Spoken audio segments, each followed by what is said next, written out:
Tate made jewellery. Oh, wow. And they had a brother who played weird music. Oh, really? Andrew Logan. Yeah. It was most, I mean, I loved his jewellery. The most incredible jewellery. It was all kind of pre-Butler and Wilson. Big paste, you know. Like statement pieces. Yeah. Wow. 20 years. Oh, I remember this guy.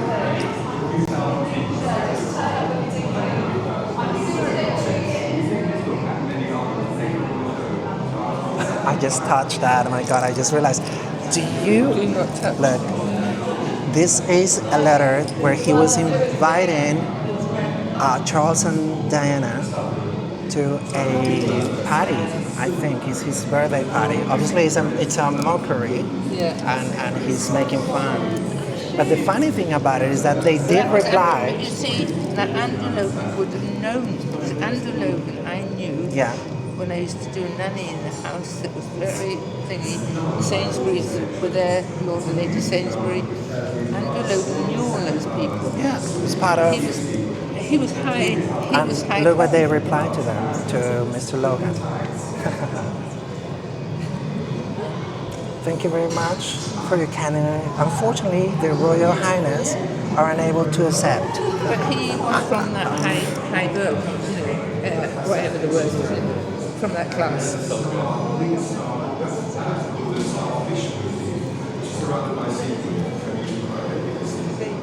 I know. I cannot get him on the what? On the shot.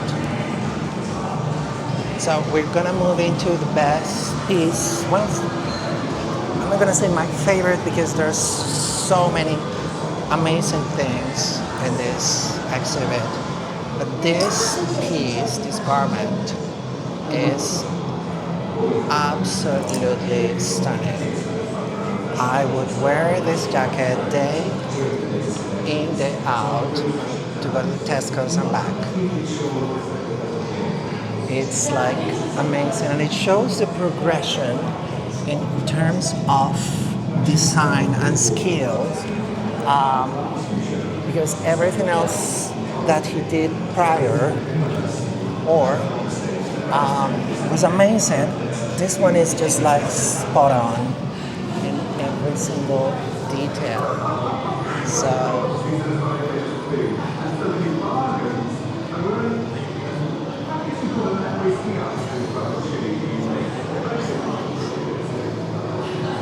just insane.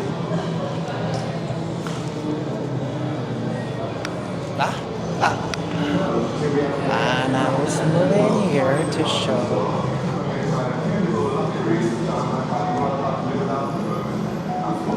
There it is. There it is.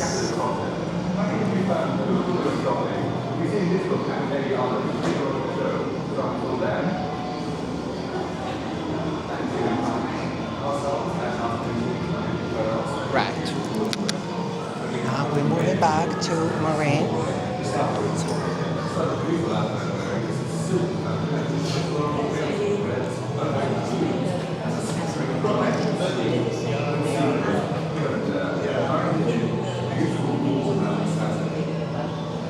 And I'm gonna give you guys a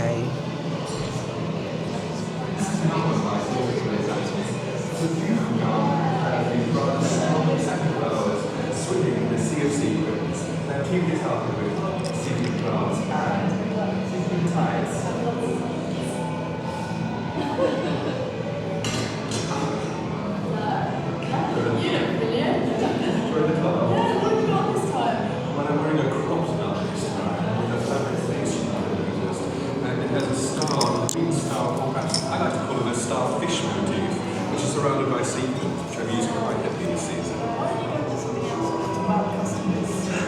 What a good idea!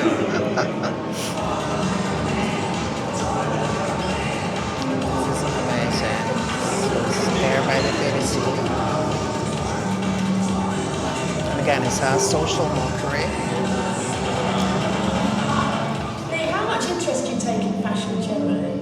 I love the fashion world, Karen, and I've always got my nose in a glossy magazine or tickets to the front row fashion shows and so on, and I love seeing all my friends showing their latest collections. So I'm a real fashion fan, but I'm not completely sure what effect it has on me. Now, this is a person clubs and parties. What would you go for a special occasion? Well, actually, this garment is worn at a rather special occasion, and that is Michael Clark's new show, which is at Sadler's Wells currently. So if anyone would like to see me on the stage there in one of this and many more outfits, please don't hesitate to come on.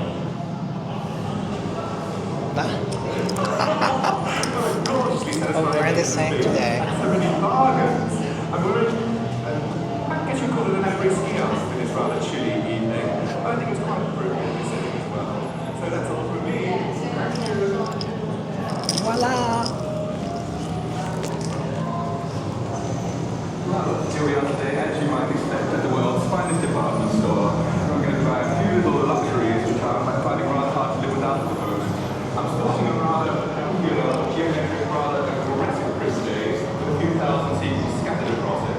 I think it'll be fun to do a little bit of shopping. You'll be seeing this look and many others later on the show. So I'll go there.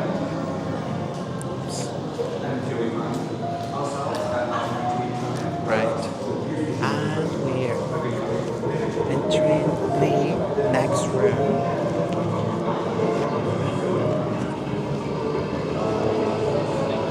I think the curation is spot on. Like, they did an amazing job curating this exhibit. In terms of lighting, choice, videoing, garments, topics.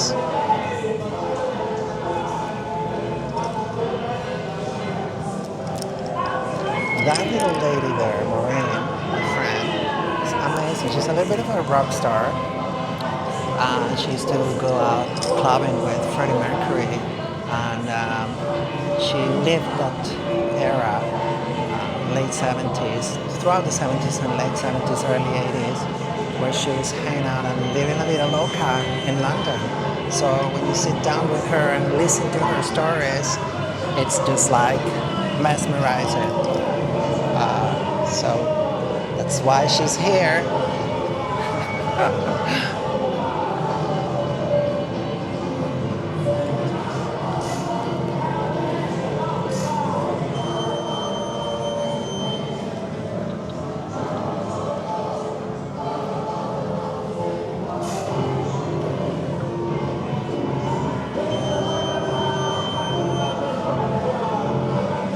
It's incredible, all the fashion and sexual reference that he uses most of the time, if not all of the time, in his performance.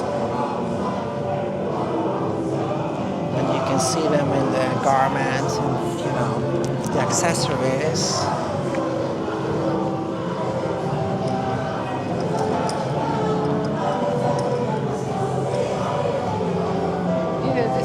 Never happen again.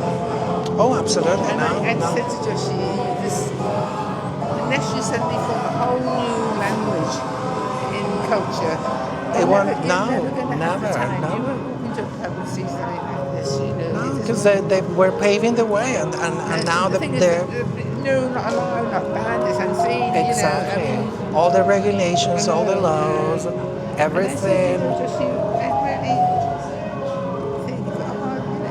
You know, there was a certain element of magic with the whole thing being forbidden, right? And illegal. You know, because this was very irreverent and still groundbreaking today. But at the time, imagine, you know, they were like, oh my God, this is going against every single establishment.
I wasn't so lazy, I would read it out loud.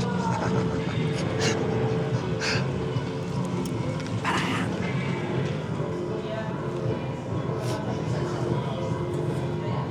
Look at her. One of the things that I've noticed is like he had an amazing sense of humor. So,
this is the Leigh Bowery hosting the Love Ball at the Roseland in 1989. How do I know? Because I am reading it out loud. See, I can also be not lazy. Sometimes. Now we are approaching 15 minutes. So I'm going to do exactly what I did before. I am going to cut it short at minute 15 and then start a new one right after.